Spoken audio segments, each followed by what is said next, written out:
Welcome to the NOSH Live stream. Thank you. Super great to have you. For the three people who don't know, what is 301 Inc.?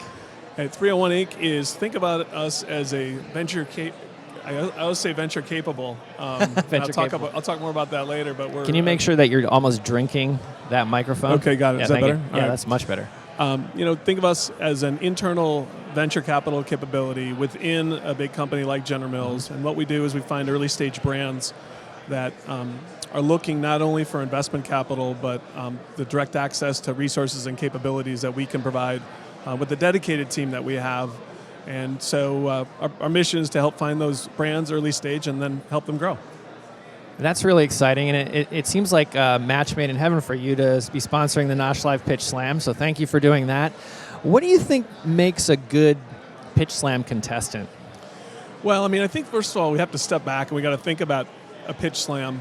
And there's some really exciting elements of a competition like that, and certainly we've been thankful to be a sponsor and a judge at a number of these. But we also have to remember that the world does not live kind of in Pitch Slam land, and so we want to think about what we can separate, sort of what is unique about a Pitch Slam, but also what's intrinsically interesting about these businesses. And so, we're going to have 3 to 4 minutes for these brands to make their case. I guess in some ways you could say that that's more than a brand has to stand out on the shelf. So maybe even as I think about that, there's some similarities with how those brands have to really compete once they're in the market. So when you think about the pitch itself and a brand competing or pitching for money or pitching for press or whatever it is they're pitching for, what are you looking for in a good pitch? What are the tips that you give brands who are pitching? Well, first of all, I think we have to remember that we're in the food business. And so I always say, a good brand is a little bit like a good restaurant, and you have to have a good experience. So, when was the last time, Mike, that you went to a restaurant that was substandard and ran out and were eager to tell anybody about it? Right? It just doesn't happen. Well, unless I was going to Yelp and giving it 1 star, right? Exactly, yeah. That's right. But yeah, that would be a different kind of review. Exactly right. So I think, the product has to really hum, and it has to really grab your attention. It has to be a wow. So we always really start by saying, hey, what about this is a wow? Secondly is, I look at what is the brand, and what does the brand have a good intrinsic link? Does it grab my attention, but also does it tell me something about what the brand could be today? But also, when you think about talking to investors, you have a dual responsibility. You have to talk about what the brand can be today, but also what it could be tomorrow. And so that's really interesting. And then lastly, I think we're always looking for that authentic energy, that really credibility that great early stage founders bring to those businesses. So when we talk to brands about pitching investors, we always say try to find an investor or an incubator that has someone that feels like you. Mm-hmm. What is the ideal 301 incubator, or what is the ideal 301 Inc. Brand? Well, I think first of all, I would just say that I think we are in the most interesting time in the branded food business. Certainly, I've been doing this for almost 30 years, and this is the most significant transition and turnover in consumer brand preferences that we will see in our lifetime. And so when you just stop right there and say, that's really exciting, it's great to be a part of that. Is it because of CBD?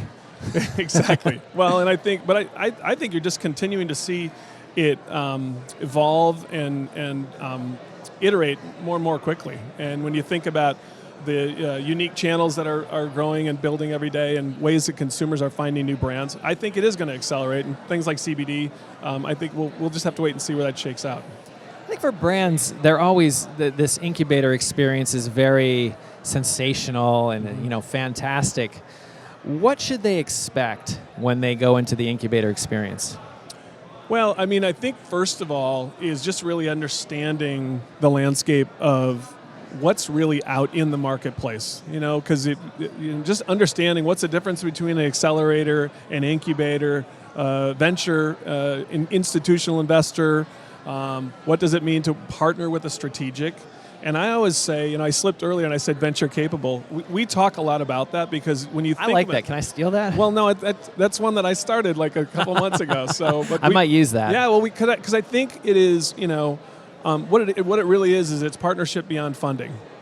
And we always say that when brands really when things start really happening for brands, they have to understand, the ones that understand early that they can't go it alone. And that's not to say that everybody should want to partner with 301 Inc. There's a lot of great partners out there. But when you think about, there's somewhat easy access to investment capital today. And as they say, everybody's money is green. But when you think about what are, in addition to that investment capital, what are the capabilities and what are the resources, not that just somebody just talks about, but what do they actually have and what can they bring to the table to help that brand accelerate?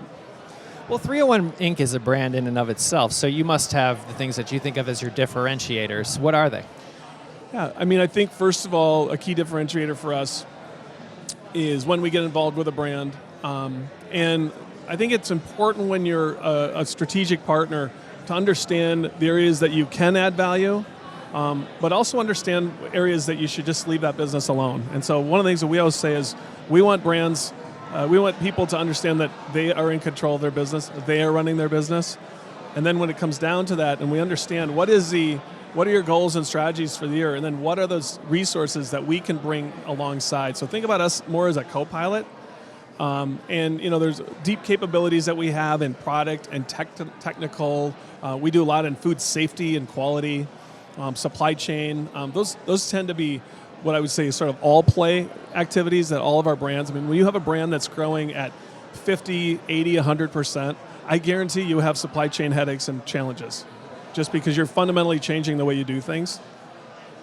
What's the process like for me as a brand to pitch 301 Inc. and how long does that process take?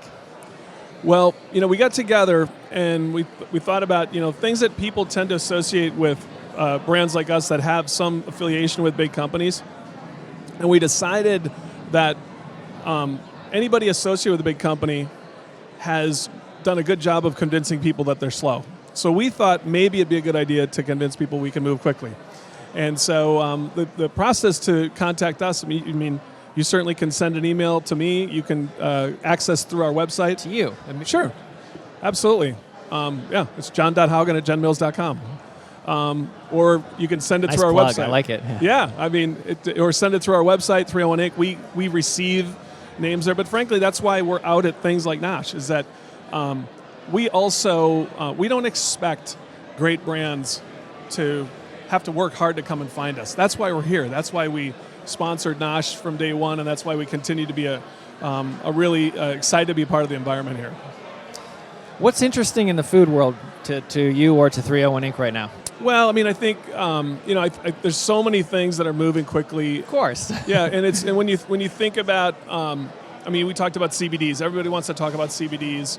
I think different delivery forms of protein, I think, continue to, everybody thought, well, how long is this protein thing going to go on? Well, it's going on for a long time. Exactly. Pea protein's so hot right now. Yeah. And but I think it's meat and plant-based protein you're seeing. I think we're continuing to see the way people think about meals and blurring of what exactly is a snack versus a meal. We're looking at a lot of those things. And I think, when people really just think about, I was just to put things in perspective. I started in the food business during the no-fat craze, which was the mid-'90s. And when you think about now where the consumer's at with respect to fat, it's exactly the opposite. It's a crazy, crazy food world, changing every day. You guys are helping make it happen. Thanks so much for being on. Great. Thanks, Mike. Appreciate having you, John. You bet.